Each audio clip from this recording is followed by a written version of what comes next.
आई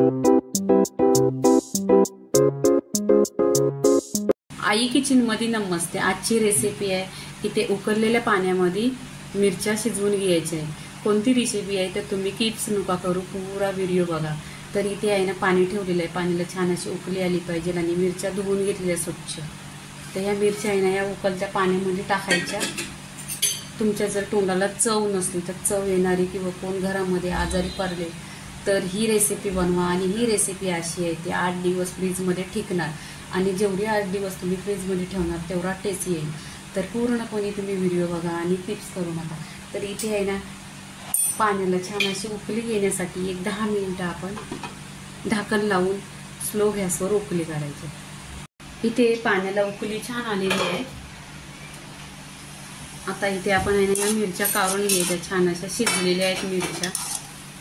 इथे चिमट्याच्या साहाय्याने ना अशा मिरच्या काढून घ्यायच्या, नाहीतर तुमच्या हाताला चटका लागेल। इथे छान अशा मिरच्या शिजल्या आहेत बघा, टपक्या फुगलेल्या आहेत। आणि या मिरच्यांचं डेट नाही काढलं आहे। मिरच्यांचं डेट का नाही काढलेलं आहे कारण तिखटपणा कमी होण्यासाठी आणि याच्यामध्ये पाणी पण नाही जाणार। तर पूर्णपणे इथे मिरच्या काढून घ्यायच्या एका प्लेटमध्ये। या प्लेटमध्ये मिरच्या काढल्यानंतर अशा थंड व्हायला ठेवायच्या। इथे मिरच्या बघा पूर्णपणे थंड झाल्यात। अशा मिरच्या इथे पूर्णपणे थंड झाल्यात। अशा मिरच्या काय करायच्या, गोळा करायच्या। एक 4 मिरच्या अशा गोळा करायच्या। इथे गोळा केल्यानंतर आहे ना त्या मिरच्या ना कट करून घ्यायचं, 2 भाग करायचं। इथे बघा 2 भाग करायचं, असं पूर्णपणे गोळा करून घ्यायच्या 4 अशा मिरच्या आणि इथे कट करायचं। तुम्ही पूर्णपणे ही रेसिपी बघा। रेसिपी पूर्णपणे बघितल्यानंतर तुम्हाला कळेल की हा कोणता व्हिडिओ आहे। पूर्णपणे अशा थंड झाल्या पाहिजे। इथे थंड झालेल्या आहेत, अशा कट करून घ्यायच्या। 4 मिरच्या घ्यायच्या।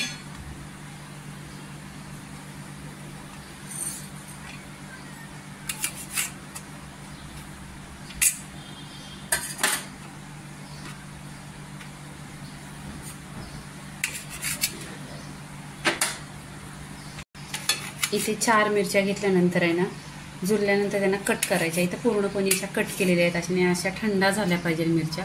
आता पुढची प्रोसेस, कढई ठेवलेली आहे, त्याच्यामध्ये 1 चमचा तेल टाकायचा। तेल असा गरम झाला पाहिजे, करकरवून असा, आणि फोडणीची खमंग बसली पाहिजे। इथे जिरं टाकायचं, जिरं पण छान असं तरतरलं पाहिजे। इथे जिरं तरतरलंय तर इथे लसूण टाकायची।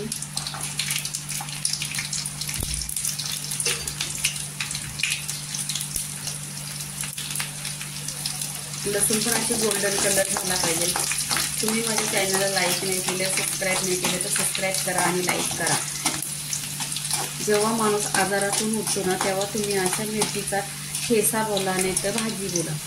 तर ही मिरचीचा ठेचा आहे ना 8 ते 15 दिवस असा फ्रीजमध्ये टिकणार आणि तुमच्या आजारी पडले ते तोंडाला चव नसेल तर चव येणारा हा मिरचीचा ठेचा आहे। तर इथे बघा लसूण आहे ना गोल्डन कलरवर अशी झाली पाहिजे। इथे पूर्णपणे कलर गोल्डन झालेला आहे। इथे लसूण आहे ना गोल्डन कलरवर झालेली आहे। तर लसणीला असं करून घ्यायचं, कारण असं आहे ना खूप टेस्ट येतो। तुमच्याकडे असला असं नाही तर दगड जरी असला तरी लसणीला पेस्ट करायची आधी। अशी केल्यानंतर आहे ना खूप टेस्ट छान आणि खमंग असा उतरतो रेसिपीमध्ये। पूर्णपणे रेसिपी बघा आणि लाईक करा आणि शेअर करा। जर रेसिपी तुम्ही पूर्ण बघितली तर मग तुम्हाला समजेल की रेसिपी काय आहे। तर इथे बघा लसूण आहे ना असे या शेंगानं कुटायचं आहे ना, त्यांनी अशी करून घ्यायची। हे प्रेस केल्यानंतर आहे ना त्याचा टेस्ट पूर्णपणे व्हिडिओमध्ये उतरेल।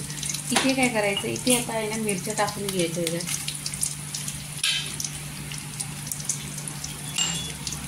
इथे मिरच्याला पण तेलावर छान असे परतून घ्यायची, एकजीव करून घ्यायचं एकत्र। इथे चवीनुसार मीठ टाकायचं।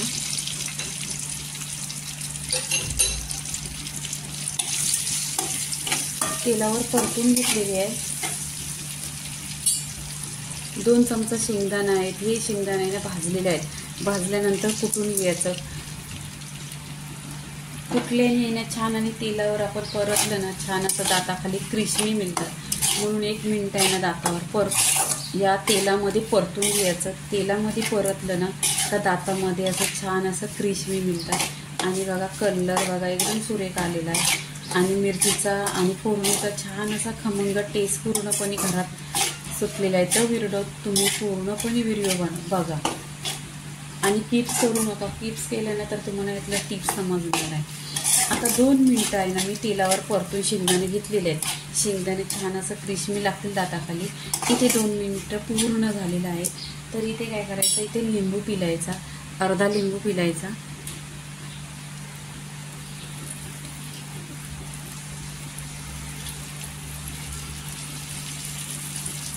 इथे लिंबू पिळला ना तर बघा तुमच्या तोंडाला अशी भन्नाट अशी चव येणार आणि 1 नंबर लागतो. नक्की ही रेसिपी तुम्ही एकदा ट्राय करा.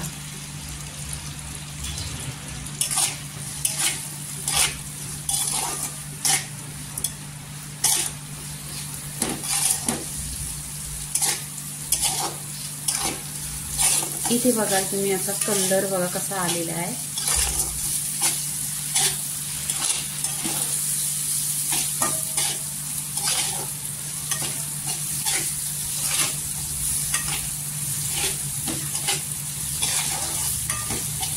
इथे पूर्णपणे झालेली आहे. छान अशी मिरची झालेली आहे. पूर्णपणे बघा रेसिपी झालेली आहे. आता इथे आहे ना आपण प्लेटमध्ये काढून घ्यायची. इथे प्लेटमध्ये काढून घ्यायचं. बाजरीच्या भाकरीची 1 नंबर लागते. मिरची बघा अशी सुरेख कलर आलेली आहे आणि लवकर होते. 10 मिनिटात अशी रेसिपी होते आणि टेस्टी तर 1 नंबर लागते. तुम्हाला माझा व्हिडिओ आवडला तर लाईक करा आणि शेअर करा.